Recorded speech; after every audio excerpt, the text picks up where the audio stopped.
Hello students, this is Sriram info all India government jobs అండి. మన ఛానల్లో పర్మనెంట్ గవర్నమెంట్ జాబ్స్ మాత్రమే పోస్ట్ చేయడం జరుగుతుందండి. కాంట్రాక్ట్ బేస్డ్ కానీ అవుట్సోర్సింగ్ జాబ్స్ అయితే మన ఛానల్లో ఉండవు. ఓన్లీ పర్మనెంట్ గవర్నమెంట్ జాబ్స్ మాత్రమే పోస్ట్ చేస్తాము. మన ఛానల్ ఇంకా ఎవరైనా సబ్స్క్రైబ్ చేసుకోకపోతే సబ్స్క్రైబ్ చేసుకొని బెల్ ఐకాన్ ఆన్ చేసుకొని పెట్టుకోండి. నా ప్రతి అప్డేట్ అనేది మీకు నోటిఫికేషన్ ద్వారా వస్తుంది. అలాగే మీకు వాట్సాప్ ఉంటే వాట్సాప్ ఛానల్లో జాయిన్ అవ్వండి. టెలిగ్రామ్ ఉంటే టెలిగ్రామ్ ఛానల్లో జాయిన్ అవ్వండి. జాయిన్ అయినట్టయితే మీకు exam dates, result dates, previous question papers, job information అనేది మీకు ప్రొవైడ్ చేయడం జరుగుతుంది. ఛానల్లో జాయిన్ అవ్వడానికి డిస్క్రిప్షన్లో నేనైతే లింక్స్ అనేవి ప్రొవైడ్ చేశాను. ఆ లింక్ ద్వారా మీరైతే ఛానల్లో అయితే జాయిన్ అవ్వచ్చు. Hello student, staff selection commission SSC నుంచి మరో నోటిఫికేషన్ అయితే రిలీజ్ అవ్వడం జరిగింది. మనకి ఇప్పుడు లాస్ట్ టైం మనం 2024లో చూసుకున్నట్టయితే ఎస్ఎస్సి జీడీ నోటిఫికేషన్ అయితే రిలీజ్ అవ్వడం జరిగింది. సేమ్ మళ్ళీ మనకి ఎస్ఎస్సి జీడీ నోటిఫికేషన్ అనేది రిలీజ్ అవ్వడం జరిగింది అన్నమాట. బోత్ మెయిల్ అండ్ ఫీమేల్ ఎవరైనా అప్లై చేసుకోవచ్చు. ఏ కేటగిరీ వాళ్ళైనా అప్లై చేసుకోవచ్చు, ఏ స్టేట్ వాళ్ళైనా అప్లై చేసుకోవచ్చు. అన్నీ కూడా పర్మనెంట్ సెంట్రల్ గవర్నమెంట్ జాబ్స్ మాట. ఏవి కాంట్రాక్ట్ బేస్డ్ అవుట్సోర్సింగ్ కాదు. అన్నీ కూడా సెంట్రల్ గవర్నమెంట్ జాబ్స్. మనకు అఫీషియల్ నోటిఫికేషన్ అనేది రిలీజ్ అవ్వడం జరిగింది. ఇది వచ్చేసి మనకి ఎస్ఎస్సి వాళ్ళది న్యూ వెబ్సైట్. ఓకేనా, మీకు ఈ నోటిఫికేషన్ అనేది ఓల్డ్ వెబ్సైట్లో కనిపించదు. ఇది వచ్చేసి మనకి న్యూ వెబ్సైట్. మీరు కిందకి స్క్రోల్ చేసుకున్నట్టయితే ఇక్కడ నోటీస్ ఆఫ్ కానిస్టేబుల్ జీడీ అని చెప్పేసి ఉంది కదండి, దాని మీద క్లిక్ చేయండి.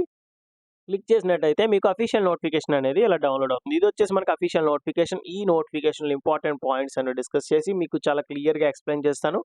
మీరు వీడియో అక్కడ స్కిప్ చేయకుండా లాస్ట్ వరకు చూడండి. ఏమైనా డౌట్స్ ఉంటే చాలా క్లియర్గా మీరైతే కొద్దిగా డౌట్ అనేది ఎక్స్ప్రెస్ చేసినట్టయితే మీకు నేను క్లియర్గా ఎక్స్ప్లెయిన్ అయితే చేస్తాను. మీ డౌట్ అయితే క్లారిఫై చేస్తాను. ఓకేనా, అలాగే మీకు ఈ వీడియో నచ్చినట్టయితే లైక్ చేసి మీ ఫ్రెండ్స్ కూడా షేర్ చేయండి. ఇన్ఫర్మేషన్ అనేది వాళ్ళకు కూడా యూజ్ అవుతుంది. ఇది వచ్చేసి మనకి అఫీషియల్ నోటిఫికేషన్ అండి. ఇంపార్టెంట్ డేట్స్ చూసుకుంటే ఆన్లైన్ అప్లికేషన్ అనేది 5th సెప్టెంబర్ 2024 అయితే మనకి ఎనేబుల్ అయ్యింది. Last date of online application చూసుకున్నట్టయితే 14th అక్టోబర్ 2024 అయితే ఎండ్ అవుతుంది. ఈ లోపు మనం ఆన్లైన్లో అప్లై చేసుకోవాలి. ఎటువంటి ఆఫ్లైన్ అప్లికేషన్ మీరు ఏం పంపించాల్సిన అవసరం లేదు. ఆన్లైన్లో అప్లై చేసుకుంటే సరిపోతుంది అనమాట. And next windows for application form correction మనం చూసుకున్నట్టయితే 5th 11/2024 నుంచి 7/11/2024 వరకు ఈ 2 days మనకి ఏంటంటే ఈ విండోస్ అనేది ఎనేబుల్లో ఉంటుంది. ఏమైనా కరెక్షన్స్ ఏమైనా చేసుకోవాలన్నా, ఒకవేళ ప్రిఫరెన్స్ అనేది మార్చాల్సి ఉన్నా ఏమైనా మీరైతే చేంజెస్ అయితే చేసుకోవచ్చు. కంప్యూటర్ బేస్డ్ ఎగ్జామినేషన్ అనేది ఎప్పుడు చేస్తారంటే జనవరి, ఫిబ్రవరి 2025 అయితే మనకి చేయడం జరుగుతుంది. అండ్ నెక్స్ట్ ఇంపార్టెంట్ పాయింట్ ఇక్కడ ఏమి ఇచ్చారంటే government strict to have work force which reflects gender balance and women candidates are encouraged to apply. మీకు చెప్పాను కదండి స్టార్టింగ్లోనే, ఏంటి ఇది వచ్చేసి మనకి బోత్ మెయిల్ అండ్ ఫీమేల్ ఎవరైనా అప్లై చేసుకోవచ్చు. మేము ఉమెన్ క్యాండిడేట్స్ని కూడా ఎంకరేజ్ చేస్తున్నాం అప్లై చేయడానికి అని చెప్పి మనకి ఇవ్వడం జరిగింది. నెక్స్ట్ పే స్కేల్ లెవెల్ చూసుకున్నట్లయితే ఇనీషియల్గా 21,700 నుంచి 69,100 వరకు బేసిక్ శాలరీ అయితే ఇస్తున్నారు. గ్రాస్ శాలరీ వచ్చేసి మీకు 38,000 పర్ మంత్ అయితే వస్తుంది. అండ్ నెక్స్ట్ దాంతో పాటుగా అదర్ అలవెన్సెస్ కూడా మీకు చాలా ఉంటాయి అన్నమాట. ఎందుకంటే సెంట్రల్ గవర్నమెంట్ జాబ్ కాబట్టి. అండ్ నెక్స్ట్ ఫ్రీ మెడికల్ కూడా ఉంటుంది. హెచ్ఆర్ఏ, డిఏ అని చెప్పేసి చాలా ఇంక్లూడ్ అవుతాయి అన్నమాట. వేకెన్సీస్ డీటెయిల్స్ అండి. వేకెన్సీస్ డీటెయిల్స్ చూసుకున్నట్టయితే ఇది వచ్చేసి మెయిల్ క్యాండిడేట్స్కి. ఓకేనా, ఇది ఫీమేల్ క్యాండిడేట్స్కి. మనకి గ్రాండ్ టోటల్గా ఎన్ని వేకెన్సీస్ అయితే రిలీజ్ చేశారో మనం చూసుకున్నట్టయితే 39,481 వేకెన్సీ అయితే రిలీజ్ చేశారండి. 39,481 పోస్ట్ అయితే రిలీజ్ చేశారు. ఆ పోస్టులు అనేవి మెయిల్ క్యాండిడేట్స్కి డివైడ్ చేశారు. అలాగే ఫీమేల్ క్యాండిడేట్స్ కూడా డివైడ్ చేశారు. ఇందులో మనకి సబ్ డివిజన్స్ ఉంటాయి. బిఎస్ఎఫ్ అని, సిఐఎస్ఎఫ్ అని, సిఆర్పిఎఫ్ అని, ఎస్ఎస్బి అని, ఐటీబీపీ అని, ఏఆర్ అని, ఎస్ఎస్ఎఫ్ అని, అండ్ నెక్స్ట్ ఎన్సిబి అని చెప్పేసి మనకి డివైడ్ చేశారు. మీరు వేకెన్సీస్ అనేవి ఎలా చూడాలంటే ఇప్పుడు బిఎస్ఎఫ్ బోర్డర్ సెక్యూరిటీ ఫోర్స్కి మనం చూసుకున్నట్టయితే 218 పోస్టులు అనేది ఎస్సీ వాళ్ళకి ఇచ్చారు మెయిల్ క్యాండిడేట్స్కి. 489 ఎస్టీ వాళ్ళకి.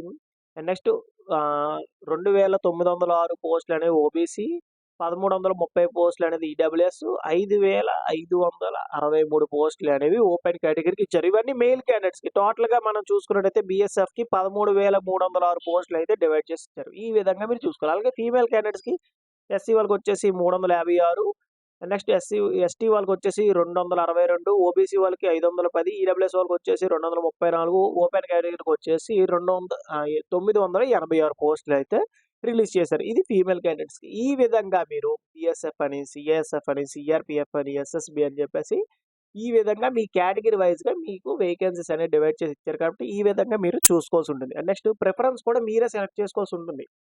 అప్లై చేసుకున్నప్పుడు మీరు ఫస్ట్ మీకు ఏది ఇంట్రెస్ట్, బిఎస్ఎఫ్ బోర్డర్ సెక్యూరిటీ ఫోర్స్కి వెళ్ళాలని ఉందా, లేదంటే సిఆర్పిఎఫ్కి వెళ్ళాలని ఉందా, ఐటీబీపీకి వెళ్ళాలని ఉందా, ఇది మీరు సెలెక్ట్ చేసుకోవాల్సింది. మీ ప్రిఫరెన్స్ బట్టి మీరు ఇవ్వాలి ప్రిఫరెన్స్. అంటే ఫైనల్ ఎగ్జామినేషన్లో మీకు వచ్చిన మార్క్స్ని బట్టి మీరు పెట్టిన ప్రిఫరెన్స్ బట్టి మీకు పోస్టింగ్ అనేది ఇవ్వడం జరుగుతుంది. ఇది వచ్చేసి మనకి టోటల్‌గా వేకెన్సీస్ డీటెయిల్స్ మాట. ఇందులో మీకు ఏమైనా డౌట్స్ ఏమైనా ఉంటే నన్ను అడగండి. నేను క్లియర్‌గా మీకు ఎక్స్‌ప్లెయిన్ చేస్తాను. అండ్ ఈ వేకెన్సీస్‌లో 10% వేకెన్సీస్ అనేవి ఎక్స్ సర్వీస్ మ్యాన్‌కి అయితే కేటాయించడం జరుగుతుంది. ఒకవేళ ఎక్స్ సర్వీస్ మ్యాన్ ఎవరు అప్లై చెయ్యకపోతే ఈ 10% వేకెన్సీస్ అనేవి బోత్ మెయిల్ అండ్ ఫీమేల్‌కి డివైడ్ చేయడం జరుగుతుందండి. All Indian citizens are eligible. Age limit విషయానికి వచ్చినట్టయితే క్రూషియల్ డేట్ ఫస్ట్ జనవరి 2025 లోపు మీ ఏజ్ లిమిట్ అనేది కంప్లీట్ అయ్యి ఉండాలి. 18 ఇయర్స్ నుంచి 23 ఇయర్స్ ఉన్నవాళ్ళు ఎవరైనా సరే దీనికి అప్లై చేసుకోవచ్చు. ఏజ్ రిలాక్సేషన్ కూడా ఉంది. ఎస్సీ, ఎస్టీ క్యాండిడేట్స్‌కి వచ్చేసి 5 ఇయర్స్, ఓబీసీ వాళ్ళకొచ్చేసి 3 ఇయర్స్ అండ్ ఎక్స్ సర్వీస్ మ్యాన్‌కి వచ్చేసి 3 ఇయర్స్ అనేది ఏజ్ రిలాక్సేషన్. ఇందులో పీడబ్ల్యూబీడీ క్యాండిడేట్స్‌కి ఎలిజిబిలిటీ అయితే లేదు అప్లై చేయడానికి. అండ్ నెక్స్ట్ మనం ఇక్కడ అనదర్ ఇంపార్టెంట్ పాయింట్స్ మనం చూసుకున్నట్టయితే ఎడ్యుకేషన్ క్వాలిఫికేషన్ డీటెయిల్స్ అండి. ఎడ్యుకేషన్ క్వాలిఫికేషన్ కూడా ఫస్ట్ జనవరి 2025 లోపు మీ ఎడ్యుకేషన్ క్వాలిఫికేషన్ అనేది కంప్లీట్ అయ్యి ఉండాలన్నమాట. అండ్ నెక్స్ట్ వచ్చేసి మీకు ఆ ఎడ్యుకేషన్ క్వాలిఫికేషన్ ఏమి ఇచ్చారు అంటే మెట్రికులేషన్ 10th క్లాస్ ఎగ్జామినేషన్ అయితే ఇవ్వడం జరిగింది. ఓకేనా? అంటే 10th క్లాస్ పాస్ అయిన వాళ్ళు ఎవరైనా సరే దీనికి అప్లై చేసుకోవచ్చండి. మరి ఇంకా ఏ సర్టిఫికేట్ కూడా ఏమీ అవసరం లేదు. మీకు 10th క్లాస్ సర్టిఫికేట్ ఒక్కటుంటే చాలు. అది కూడా ఫస్ట్ జనవరి 2025 లోపు మీ ఎగ్జామినేషన్ రిజల్ట్ అనేది డిక్లేర్ అయ్యి ఉంటే మీరు దీనికి ఎలిజిబుల్ అప్లై చేసుకోవచ్చు అని చెప్పి మనకి ఇవ్వడం జరిగింది. And those who are qualified for document verification వాళ్ళు ఒరిజినల్ డాక్యుమెంట్స్ అనేవి పట్టుకెళ్లాల్సి ఉంటుంది. అండ్ నెక్స్ట్ ఇది ఎన్‌సీసీ సర్టిఫికేట్ హోల్డర్స్ అండి. మనకి ఎన్‌సీసీ సర్టిఫికేట్ హోల్డర్స్ ఉంటారు కదా! వాళ్ళకి బెనిఫిట్ ఏంటంటే ఎన్‌సీసీ సి సర్టిఫికేట్ ఉంటే 5% మార్క్స్ అనేవి వాళ్ళకి యాడ్ అవుతాయి. బి సర్టిఫికేట్ ఉంటే 3% మార్క్స్ అయితే యాడ్ చేస్తారు. ఏ సర్టిఫికేట్ ఉంటే 2% మార్క్స్ అనేవి యాడ్ చేస్తారు. ఇది ఎన్‌సీసీ సర్టిఫికేట్ ఉంటే ఇది వాళ్ళకి బెనిఫిట్ అయితే అవుతుంది. ఇది హౌ టు అప్లై ఇది ఎలా అప్లై చేయాలి ఏంటంటే ఫస్ట్ వన్ టైమ్ రిజిస్ట్రేషన్ అయితే చేయాలి. ఫస్ట్‌గా ఎవరైతే రిజిస్ట్రేషన్ అవుతుందో ఇదే మొదటిసారి నేను ఎస్ఎస్‌సి, జీడీకి అప్లై చేస్తున్నాను. లేదా ఎస్ఎస్‌సి, ఎంటీఎస్ గాని ఏదైనా మీరు పాతది అప్లై చేసుకునుంటే, ఆ డీటెయిల్స్ యూజ్ చేసుకొని మీరు లాగిన్ అయ్యి దీనికి అప్లై చేసుకోవచ్చు. లేదు అనుకుంటే ఇది నేను మొదటిసారి ఎస్ఎస్‌సి లాగిన్‌లో అప్లై చేస్తున్నానంటే వాళ్ళకి వన్ టైమ్ రిజిస్ట్రేషన్ అయితే ఈ వెబ్‌సైట్‌లో చేయాలి. మీకు at the final of this video మీకు రిజిస్ట్రేషన్ ప్రాసెస్ కూడా నేను ఎక్స్‌ప్లెయిన్ చేస్తాను. అండ్ నెక్స్ట్ అది అయిన తర్వాత మీరేంటంటే ఆన్‌లైన్‌లో అప్లికేషన్ అనేది సబ్మిట్ చేయాల్సి ఉంటుంది. ఫోటోగ్రాఫ్ అనేది మీ లైవ్ ఫోటోగ్రాఫ్ అయితే తీస్తారు. ఓకేనా? మీరు ఒకప్పుడు ఎలా ఉండేదంటే మీకు ఒక ఫోటో ఉంటుంది. ఆ ఫోటో ఏంటంటే 50 కేబీలో మనం ఎడిట్ చేసి అప్‌లోడ్ చేసేసేవాళ్ళం. ఇప్పుడు అలా కాదన్నమాట. లైవ్ ఫోటోగ్రాఫ్ మనం ఫోన్‌లో అప్లై చేస్తే ఫోన్‌లో, ల్యాప్‌టాప్‌లో అప్లై చేస్తే ఆ ల్యాప్‌టాప్‌లో మన కెమెరా యాక్సెస్ అనేది అడిగి మన లైవ్ ఇప్పుడు మనం అప్లై చేస్తున్నప్పుడు ఎట్లా అయితే ఉన్నామో ఆ ఫోటో అనేది మనం అప్‌లోడ్ చేయాల్సి ఉంటుందన్నమాట. అందుకు మీరు చాలా జాగ్రత్తగా మీరు ఫోటో అయితే తీయాలి. ఎందుకంటే ఐ అనేది బ్లర్‌గా ఉండకూడదు. లైటింగ్ అనేది మంచిగా ఉండాలి. ప్లెయిన్ బ్యాక్‌గ్రౌండ్ మాక్సిమం అందరూ కూడా వైట్ బ్యాక్‌గ్రౌండ్ ఉండేలాగా చూసుకోండి. ఓకేనా? అండ్ నెక్స్ట్ వచ్చేసి స్పెట్స్, క్యాప్ అలాంటివేం పెట్టుకోవద్దండి. అండ్ నెక్స్ట్ స్కాన్డ్ సిగ్నేచర్ అయితే మీరు అప్‌లోడ్ చేయాల్సి ఉంటుంది. ఈ సిగ్నేచర్ వచ్చేసి 20 కేబీ లోపు మీరు సిగ్నేచర్ అయితే అప్‌లోడ్ చేయాల్సి ఉంటుంది. అప్లికేషన్ ఫీజ్ విషయానికి వచ్చినట్టయితే రూ. 100 అనేది application fee. And those who are belongs to women category, SC, ST, ex serviceman వీళ్ళందరికీ కూడా అప్లికేషన్ ఫీజ్ అనేది జీరో. రిమైనింగ్ క్యాండిడేట్స్‌కి వచ్చేసి రూ. 100 అనేది అప్లికేషన్ ఫీజ్ అయితే పే చేయాలి. UPI, net banking next credit card, debit card use చేసుకొని మీరైతే ఈ అప్లికేషన్ ఫీజ్ అనేది పే చేయొచ్చు. Windows for online application corrections అందరూ ఫ్రీ అనుకుంటారు.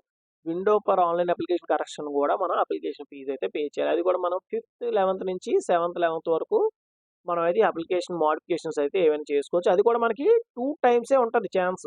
ఓకేనా? మన ఇష్టం వచ్చిన సార్లు మనం కరెక్షన్ చేసుకోవడానికి అవ్వదు. మీరు అప్లై చేసుకున్నప్పుడే జాగ్రత్తగా అప్లై చేసుకున్నట్టయితే మీరు ఈ స్టెప్ వరకు రావాల్సిన అవసరం ఉండదు. ఓకేనా? ఎందుకంటే మళ్ళీ అప్పుడు అప్లికేషన్ ఫీజ్ రూ. 100 పే చేస్తాం.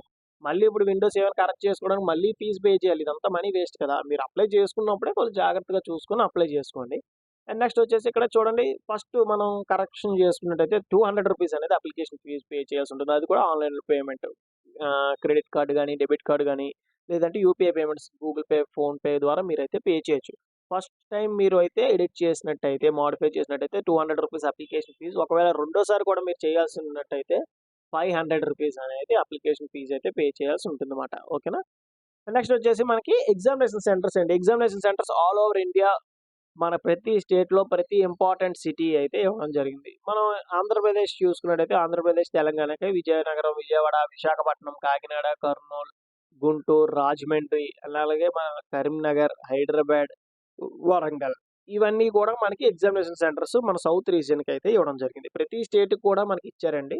Next scheme of examination computer based examination చూసుకున్నట్టయితే దీనికొచ్చేసి సింగిల్ ఎగ్జామ్ అయితేనే ఉంటుంది. ఓకేనా? మనకి 80 క్వెషన్స్ అయితే ఉంటాయి. Carry 2 marks. ఒక క్వెషన్ వచ్చేసి 2 మార్క్స్ అయితే క్యారీ అవుతుంది. జనరల్ ఇంటెలిజెన్స్ అండ్ రీజనింగ్ నుంచి 20 క్వెషన్స్ ఉంటాయి. 40 మార్క్స్. అండ్ జనరల్ నాలెడ్జ్ నుంచి 20 క్వశ్చన్స్ 40 మార్క్స్, ఎలిమెంటరీ మ్యాథమెటిక్స్ నుంచి 20 questions 40 marks, English are Hindi రెండిట్లో ఏదో ఒకటే ఉంటుంది. ఓకేనా, మీరు ఇంగ్లీష్ సెలెక్ట్ చేసుకుంటే ఇంగ్లీష్లోనే వస్తుంది. 20 క్వశ్చన్స్ 40 మార్క్స్, టోటల్గా వచ్చేసి 60 మినిట్స్ అండి, అంటే 1 అవర్ టైం అయితే ఉంటుంది అనమాట. ఆబ్జెక్టివ్ మల్టిపుల్ చాయిస్ అయితే ఉంటుంది. ఈ ఎగ్జామ్ అనేది ఏ లాంగ్వేజ్లో ఉంటుందంటే ఇంగ్లీష్లో ఉంటుంది, హిందీలో ఉంటుంది, అండ్ నెక్స్ట్ తెలుగులో కూడా ఉంటుంది, అండ్ 13 రీజనల్ లాంగ్వేజెస్ కూడా ఉంటుంది. ఓకేనా, అందరూ కూడా మీ సూటబుల్ అయిన లాంగ్వేజ్ అనేది సెలెక్ట్ చేసుకోండి. అండ్ నెగిటివ్ మార్కింగ్ కూడా ఉంటుంది, 0.25 అనేది మనకి నెగిటివ్ మార్కింగ్ ఉంటుంది. అండ్ నెక్స్ట్ ఏంటంటే సిలబస్ మనం చూసుకున్నట్టయితే జనరల్ ఇంటెలిజెన్స్ అండ్ రీజనింగ్ నుంచి ఏ టాపిక్స్ వస్తాయి, general knowledge and general awareness నుంచి ఏ టాపిక్స్ వస్తాయి, ఎలిమెంటరీ మ్యాథమెటిక్స్ నుంచి ఏ టాపిక్స్ వస్తాయి, ఇంగ్లీష్ నుంచి ఏ టాపిక్స్ వస్తాయి ఏంటని చెప్పి మనకి చాలా క్లియర్గా సిలబస్ కూడా మనకి ఇవ్వడం జరిగింది. దీన్ని బట్టి మీరైతే ప్రిపరేషన్ అయితే చేసుకోవాల్సి ఉంటుంది. And next those who are qualified for examination అంటే నెక్స్ట్ వాళ్ళకి ఏముంటుందంటే పిఎస్టీ పీఈటీ టెస్ట్ ఉంటుంది, physical standard test and physical efficiency test అయితే ఉంటుందన్నమాట. ఫస్ట్ ఫిజికల్ ఎఫిషియన్సీ టెస్ట్ చూద్దాం. ఫిజికల్ ఎఫిషియన్సీ టెస్ట్కి వచ్చేసి మెయిల్ క్యాండిడేట్స్కి 5 కిలోమీటర్స్ రన్నింగ్ ఉంటుంది, 24 మినిట్స్లో వాళ్ళు కంప్లీట్ చేయాల్సి ఉంటుంది. అలాగే 1.6 కిలోమీటర్స్ రన్నింగ్ ఉంటుంది, 7 మినిట్స్లో కంప్లీట్ చేయాల్సి ఉంటుంది. ఫీమేల్ క్యాండిడేట్స్ విషయానికి వచ్చినట్టయితే 1.6 కిలోమీటర్స్ అంటే 1600 మీటర్స్ 8.5 మినిట్స్లో కంప్లీట్ చేయాల్సి ఉంటుంది. 800 మీటర్స్ వచ్చేసి 5 మినిట్స్లో కంప్లీట్ చేయాల్సి ఉంటుందండి. ఇది మనకి PET physical efficiency test events అయితే కండక్ట్ చేస్తారు. Next physical efficiency test qualify అయిపోయిన వాళ్ళు ఫిజికల్ స్టాండర్డ్ టెస్ట్కి అయితే పంపేశారు. అందులో మీ హైట్ వచ్చేసి మెయిల్ క్యాండిడేట్స్కి 170 సెంటీమీటర్స్ అయితే ఉండాలి, ఫీమేల్ వచ్చేసి 157 సెంటీమీటర్స్ ఉంటే వాళ్ళు క్వాలిఫై అయిపోయినట్టేనండి. అండ్ నెక్స్ట్ వచ్చేసి chest measurement only for male, expand అవ్వకముందు 80 సెంటీమీటర్స్ అయితే ఉండాలి, మినిమం ఎక్స్పాన్షన్ వచ్చేసి 5 సెంటీమీటర్స్ అయితే ఉండాలన్నమాట. ఓకేనా, 80 నుంచి 85 అయితే ఉండాలి. అండ్ నెక్స్ట్ వచ్చేసి medical examination and document verification. ఈ మెడికల్ ఎగ్జామినేషన్లో ఏంటంటే మీ బాడీ కండిషన్ అనేది ఎలా ఉంది ఏంటని చెక్ చేస్తారు. డాక్యుమెంట్ వెరిఫికేషన్లో మీ ఆల్ ఒరిజినల్ డాక్యుమెంట్స్, మీ 10th క్లాస్ మార్క్ లిస్టు, అలాగే మీ దగ్గర ఎన్సీసీ సర్టిఫికేట్ ఉంటే ఎన్సీసీ సర్టిఫికేట్ చెక్ చేస్తారు. And caste certificate and national identity proof ఉంటుంది కదా, మీ ID proof, Aadhaar, PAN card కానీ అన్నీ కూడా ఒరిజినల్ డాక్యుమెంట్స్ అనేవి మీరు పట్టుకెళ్లాల్సి ఉంటుంది అనమాట. అది డాక్యుమెంట్ వెరిఫికేషన్లో చెక్ చేస్తారు. నెక్స్ట్ మోడ్ ఆఫ్ సెలక్షన్లో మీరు మినిమం క్వాలిఫైయింగ్ మార్క్స్ మనం చూసుకున్నట్టయితే ఓపెన్ కేటగిరీకి వచ్చేసి 30% మార్క్స్ అయితే స్కోర్ చేయాలి. ఓబీసీ అండ్ ఈడబ్ల్యూఎస్ వాళ్ళకి వచ్చేసి 25% మార్క్స్, ఆల్ అదర్ కేటగిరీకి వచ్చేసి 20% మార్క్స్ స్కోర్ చేస్తే వాళ్ళైతే క్వాలిఫై అయిపోయినట్టే. ఈ మెడికల్ మనకి ఏదైతే కంప్యూటర్ బేస్డ్ ఎగ్జామినేషన్ కండక్ట్ చేస్తున్నారో ఆ ఎగ్జామ్ అనేది క్వాలిఫై అయిపోయినట్టు. అండ్ ఆర్డర్ ఆఫ్ ప్రయారిటీ ఇవ్వండి, బిఎస్ఎఫ్ ఏ అని ఇచ్చారు, సిఐఎస్ఎఫ్ బి అని ఇచ్చారు, సిఆర్పిఎఫ్ సి అని ఇచ్చారు, SSB D, ITBP E and Assam rifle వచ్చేసి ఎఫ్, ఎన్సిబి వచ్చేసి జి, ఎస్ఎస్ఎఫ్ వచ్చేసి హెచ్. మనకి ఈ ఏబిసిడి ఆర్డర్లో ఇచ్చారు కదా, మన ప్రయారిటీ అనేది మనమే సెలెక్ట్ చేసుకోవాలన్నమాట. ఇప్పుడు బిఎస్ఎఫ్ ఉంది, అది ఏ ఇచ్చారు కాబట్టి ఇక్కడ మనకి బాక్సులు అయితే ఉంటాయి. అప్లై చేసుకున్నప్పుడు మనకి ఇలాగ కేటగిరీగా బాక్సులు అయితే ఇస్తారన్నమాట. ఈ బాక్సుల్లో మనం ఏంటంటే ఫస్ట్ మీ ప్రయారిటీ ఏంటి, బీఎస్ఎఫ్ అంటే నాకు ఇష్టం కాబట్టి అయితే నేను ఫస్ట్ బీఎస్ఎఫ్ ఇచ్చుకుంటాను అనమాట. నెక్స్ట్ సిఆర్పిఎఫ్ ఇచ్చుకోవాలనుకుంటే సి అని ఒకటి ఇవ్వాలి. నెక్స్ట్ అస్సాం రైఫిల్ ఇవ్వాలి అనుకుంటే ఎడిఎఫ్. అలాగే మీ ప్రయారిటీ బట్టి లైన్గా మీకు ఏదైతే ఇవ్వాల్సి ఉంటుందో అది ఇవ్వండి. ఓకేనా, అండ్ 1-2 సార్లు చెక్ చేసుకోండి. బీఎస్ఎఫ్ ఒకవేళ పెట్టినట్టయితే ఫ్యామిలీతో మీరు ఉండే టైం అనేది తక్కువగా ఉంటుంది, ఎందుకంటే అది బోర్డర్ సెక్యూరిటీ ఫోర్స్ కాబట్టి మీరు ఆ విధంగా చెక్ చేసుకొని మీరు అప్లై చేసుకున్నప్పుడు ప్రయారిటీ అనేది ఇవ్వాల్సి ఉంటుంది అనమాట. అండ్ నెక్స్ట్ క్వాలిఫైయింగ్ మార్క్స్ కూడా తక్కువ బీఎస్ఎఫ్కి. ఓకేనా, రిమైనింగ్తో కంపేర్ చేసుకున్నట్టయితే క్వాలిఫైయింగ్ మార్క్స్ కూడా బీఎస్ఎఫ్కి తక్కువ ఉంటుంది. ఆ విధంగా కూడా మీరు చూసుకోవాల్సి ఉంటుంది. ఇందులో మీకు ఏమైనా డౌట్స్ ఏమైనా ఉంటే ఒకసారి నన్ను అడగండి, నేను క్లియర్గా మీకు అయితే ఎక్స్ప్లెయిన్ చేస్తాను దానికోసం. Important instruction to the candidate మనం చూసుకున్నట్టయితే PWBD are not eligible to apply for this examination. మీకు ఆల్రెడీ చెప్పాను కదండి ఫస్ట్లోనే. అండ్ నెక్స్ట్ వచ్చేసి మీ name, date of birth, father name, mother name అన్నీ కూడా 10th క్లాస్ మార్క్ లిస్ట్ మీద ఏదైతే ఉందో సేమ్ యాజ్ టీజ్గా అదే మెన్షన్ చేయాలి, లేదంటే డాక్యుమెంట్ వెరిఫికేషన్ టైంలో మీకు అది ప్రాబ్లం అవుతుందండి. అండ్ నెక్స్ట్ వచ్చేసి only 1 online application form is allowed to submitted. ఓకేనా, మీరు మల్టిపుల్ అప్లికేషన్స్ పెట్టడానికి లేదు. ఓకేనా, డిఫరెంట్ నెంబర్స్, డిఫరెంట్ మనకి ఈమెయిల్ ఐడితో మనం ఏం చేస్తారంటే చాలామంది మల్టిపుల్ అప్లికేషన్స్ అనేవి పెడతారన్నమాట. అలా పెట్టడానికి లేదు. ఒకవేళ పెట్టినట్టయితే 2 అప్లికేషన్స్ కూడా రిజెక్ట్ అయ్యే ఛాన్సెస్ అయితే ఉన్నాయి. And fake information, email ID అవన్నీ కరెక్ట్గా ఇవ్వకపోతే మీ అప్లికేషన్ అనేది రిజెక్ట్ చేస్తారు అని చెప్పేసి మనకి చాలా క్లియర్గా ఇచ్చారు. నెక్స్ట్ వచ్చేసి మనకి ఈ PET and DME, PST admit cards అనేవి మీకు అయితే వీళ్ళే ఆన్లైన్లో మీకు మెసేజ్ ద్వారా కానీ మెయిల్ ద్వారా కానీ ప్రొవైడ్ చేస్తారు. మీకు ఏమైనా డౌట్స్ ఉంటే హెల్ప్ లైన్ నెంబర్స్ కూడా మనకి ఇక్కడ ఇవ్వడం జరిగింది. ఈ హెల్ప్ లైన్ నెంబర్స్కి మీరు కాంటాక్ట్ చేసినట్టయితే మీ డౌట్స్ అనేవి క్లారిఫై చేస్తారు. లేదు అనుకుంటే నన్ను అడిగినా నేను క్లియర్గా చెప్తాను. మన సౌత్ రీజన్కి ఇక్కడ చెన్నై ఇచ్చారు చూడండి, చెన్నైలో మనకి 2 నెంబర్స్ అయితే ఇవ్వడం జరిగింది. ఆ నెంబర్స్కి మీరైతే కాంటాక్ట్ చేయొచ్చు. అండ్ నెక్స్ట్ వచ్చేసి procedure for filling of online application. First one time registration. ఎవరైతే ఫస్ట్‌గా మీరు అప్లై చేస్తున్నారో ఎస్ఎస్‌సికి వాళ్ళు వన్ టైమ్ రిజిస్ట్రేషన్ అయితే అవ్వాల్సి ఉంటుంది. లేదు నేను చాలా సార్లు అప్లై చేశాను. ఎస్ఎస్‌సి జీడీకి అప్లై చేశాను, ఎంటీఎస్‌కి అప్లై చేశాను, సీహెచ్ఎస్ఎల్‌కి అప్లై చేశాను అని అనుకుంటే మీరు లాగిన్ అయ్యి డైరెక్ట్‌గా అప్లికేషన్ ప్రాసెస్ అయితే స్టార్ట్ చేయొచ్చన్నమాట. ఈ వన్ టైమ్ రిజిస్ట్రేషన్ కూడా మనకి ఏంటంటే ఫోటోస్‌తో కూడా మనకి చాలా క్లియర్‌గా నోటిఫికేషన్‌లోనే ఇచ్చారు. ఈ నోటిఫికేషన్ డీటెయిల్స్ అనేవి కింద డిస్క్రిప్షన్‌లో ఇస్తాను. ఒకసారి మీరు చెక్ చేయండి. మనకి ఎలా రిజిస్ట్రేషన్ అవ్వాలి ఏంటి అని చెప్పేసి మనకి చాలా క్లియర్‌గా ఫోటోస్ కూడా మనకి ఈ నోటిఫికేషన్‌లోనే ప్రొవైడ్ చేశారు. ఇప్పుడు ఇది ఎలా రిజిస్ట్రేషన్ అవ్వాలి ఏంటి అని చెప్పి మీకు చూపిస్తాను అఫీషియల్ వెబ్‌సైట్‌లో. ఇది వచ్చేసి మనకి ఎస్ఎస్‌సిది అఫీషియల్ వెబ్‌సైట్. ఓకేనా. New website. ఓల్డ్ వెబ్‌సైట్ కాదు. New website. ఇక్కడ మీకు ఇక్కడ అప్లై అని ఉంది కదండీ. అప్లై మీద క్లిక్ చేయండి. లేదు అనుకుంటే ఇక్కడ లాగిన్ ఆర్ రిజిస్టర్ అని ఉంది కదా! దాని మీదనే క్లిక్ చేయండి. ప్రాబ్లమ్ లేదు. ఇక్కడ మీరేంటంటే మీ దగ్గర ఆల్రెడీ లాగిన్ డీటెయిల్స్ ఉన్నట్టయితే రిజిస్ట్రేషన్ నంబర్, పాస్వర్డ్ నెక్స్ట్ ఇక్కడ వచ్చేసిన క్యాప్చర్ ఎంటర్ చేసి లాగిన్ మీద క్లిక్ చేసినట్టయితే మీకు లాగిన్ అవుతుంది. తర్వాత అప్లికేషన్ అయితే స్టార్ట్ చేయొచ్చు. ఎవరైతే న్యూగా రిజిస్ట్రేషన్ అవుతున్నారో ఇక్కడ రిజిస్ట్రేషన్ నౌ అని ఉంటుంది. దాని మీద క్లిక్ చేయండి. క్లిక్ చేసినట్టయితే మీకు పేజ్ అనేది లోడ్ అవుతుంది. లోడ్ అయిన తర్వాత ఇలా వస్తుందన్నమాట. ఇక్కడ కంటిన్యూ అని ఉంటుంది. కంటిన్యూ మీద క్లిక్ చేయండి. ఇక్కడ మీరు చూసుకున్నట్టయితే లెఫ్ట్‌లో ఫస్ట్ పర్సనల్ డీటెయిల్స్, పాస్వర్డ్ అనేది క్రియేట్ చేసుకోండి. అడిషనల్ డీటెయిల్స్ అండ్ డిక్లరేషన్ అనేది మీరు అయితే ప్రొవైడ్ చేసినట్టయితే మీకు రిజిస్ట్రేషన్ డీటెయిల్స్ అనేవి వీళ్ళే జనరేట్ చేస్తారు. ఇక్కడ do you have an Aadhaar card అని అడుగుతున్నారు కదా! అందరూ కూడా యెస్ అని పెట్టండి. యెస్ అని పెట్టి మీ ఆధార్ కార్డ్ నంబర్ అయితే ఇక్కడ ప్రొవైడ్ చేయండి. నెక్స్ట్ వచ్చేసి సేమ్ ఆధార్ కార్డ్ నంబర్ అనేది ఇక్కడ ఎంటర్ చేయండి. నెక్స్ట్ ఇది వదిలేసండి. 2 సెకండ్ వన్ ఉంది కదండీ! టైప్ ఆఫ్ ఐడెంటిటీ కార్డ్ అని ఇక్కడ ఒకవేళ నో పెట్టినట్టయితే ఇక్కడ టైప్ ఆఫ్ ఐడీ కార్డ్ అని అడుగుతున్నారు.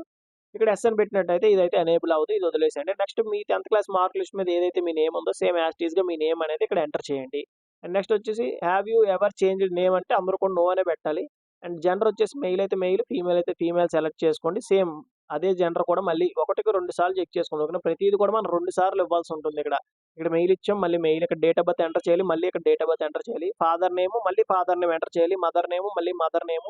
నెక్స్ట్ మెట్రికులేషన్ ఎడ్యుకేషన్ బోర్డ్ అని అయితే అడగడం జరిగిందన్నమాట. మీరు ఏ బోర్డ్‌లో పాస్ అయ్యారు ఏంటి అని చెప్పేసి ఇక్కడ సెలెక్ట్ చేసుకోవాలి ఉంటది. Board of secondary education Andhra Pradesh అయితే ఆంధ్రప్రదేశ్ సెలెక్ట్ చేసుకోండి. సేమ్ ఇక్కడ కూడా అదే సెలెక్ట్ చేసుకోండి. అండ్ మీ 10th క్లాస్‌లో రోల్ నంబర్ ఉంటుంది కదా! ఆ రోల్ నంబర్ ఇక్కడ అండ్ నెక్స్ట్ ఇక్కడ కూడా ఎంటర్ చేయండి. ఇయర్ ఆఫ్ పాసింగ్ ఏ ఇయర్‌లో పాస్ అయ్యారు ఏంటని చెప్పి అడుగుతారు. ఆ ఇయర్ ఇచ్చేసేయండి. Next highest level of education మీరు 10th క్లాస్ కాకుండా ఇంకేదైనా ఎడ్యుకేషన్ క్వాలిఫై అయ్యారా అంటే గ్రాడ్యుయేషన్ అయితే గ్రాడ్యుయేషన్ ఇవ్వండి. డిప్లొమా అయితే డిప్లొమా, ఇంటర్ అయితే ఇంటర్. ఏదైతే మీ హైయర్ ఎడ్యుకేషన్ క్వాలిఫికేషన్ ఉందో అది కూడా ఇవ్వండి. Next candidate mobile number, email ID ఇచ్చేసి సేవ్ అండ్ నెక్స్ట్ మీద క్లిక్ చేసినట్టయితే మీకు ఏంటంటే నెక్స్ట్ పాస్వర్డ్ అయితే ఒకటి క్రియేట్ చేసుకోమంటుంది. తర్వాత అడిషనల్ డీటెయిల్స్ దగ్గరికి వచ్చేసరికి మీ ఎడ్యుకేషన్ క్వాలిఫికేషన్, అడ్రస్ అయితే అడగడం జరుగుతుంది. నెక్స్ట్ డిక్లరేషన్ దగ్గరికి వచ్చేసి డిక్లరేషన్ చేసేసి అది సబ్మిట్ చేసినట్టయితే మీకు లాగిన్ డీటెయిల్స్ అనేవి వీలైతే మీకు పంపిస్తారు. ఆ డీటెయిల్స్ యూజ్ చేసుకొని మీరు లాగిన్ అయినట్టయితే అప్లికేషన్ ప్రాసెస్ అయితే స్టార్ట్ చేయొచ్చు. ఈ నోటిఫికేషన్‌లో ఇంపార్టెంట్ పాయింట్స్ అలాగే మీకు ఈ లాగిన్ ప్రాసెస్ ఇదేనండి రిజిస్ట్రేషన్ ప్రాసెస్ అనేవి. ఇందులో మీకు ఇంకా ఏమైనా డౌట్స్ ఏమైనా ఉంటే కింద కామెంట్ బాక్స్‌లో కామెంట్ చేయండి. మీకు ఖచ్చితంగా నేనైతే రిప్లై ఇస్తాను. ఆల్రెడీ లాగిన్ డీటెయిల్స్ ఉన్నోళ్ళ దగ్గరికి వచ్చేసి అప్లై మీద క్లిక్ చేసి ఇక్కడ చూడండి అప్లై అని ఉంది కదా! ఎస్ఎస్‌సి జీడీది. ఇక్కడ అప్లై మీద క్లిక్ చేసినట్టయితే డైరెక్ట్‌గా మీకు లాగిన్ అడుగుతుంది. ఆ డీటెయిల్స్ యూజ్ చేసుకొని మీరు లాగిన్ అయ్యి అప్లికేషన్ ప్రాసెస్ అయితే స్టార్ట్ చేయొచ్చు. ఓకేనండి. ఈ వీడియో మీకు నచ్చినట్టయితే లైక్ చేసి మీ ఫ్రెండ్స్‌కి కూడా షేర్ చేయండి. ఇన్ఫర్మేషన్ అనేది వాళ్ళకి కూడా యూజ్ అవుతుంది. థాంక్ యూ సో మచ్ అండి for watching video. Keep supporting me.